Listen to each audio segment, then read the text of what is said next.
look at three key things which I believe really do help us to achieve connection and not rejection.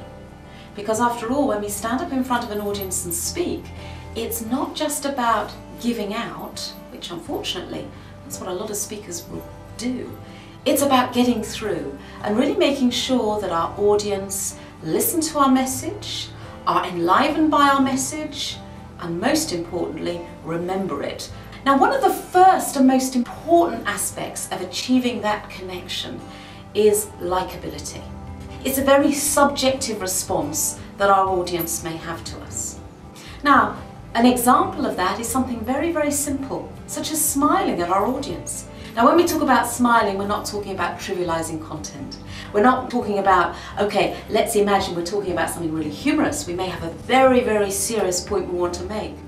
But even so, a hint of a smile is actually going to help us to warm to our audience much more than if we don't have that smile. And if they like you, they'll believe what you say.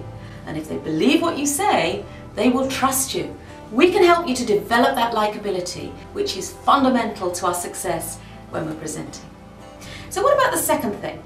Well, the second thing is about being audience focused, what the audience need to hear. And what do the audience need to have that message packaged like? What kind of people are they? What is the best way to talk to them so that they're going to understand and they're going to retain the information and they're going to be invigorated by the information as well? The third thing that we want to make sure that we do is to think of our presentation as something which is spoken and not written. Sometimes when I ask people, have you prepared your presentation? What they'll say is, yeah, I've done my visuals, done my slides. But have you really prepared? Have you thought about who your audience is? Have you thought about your objective?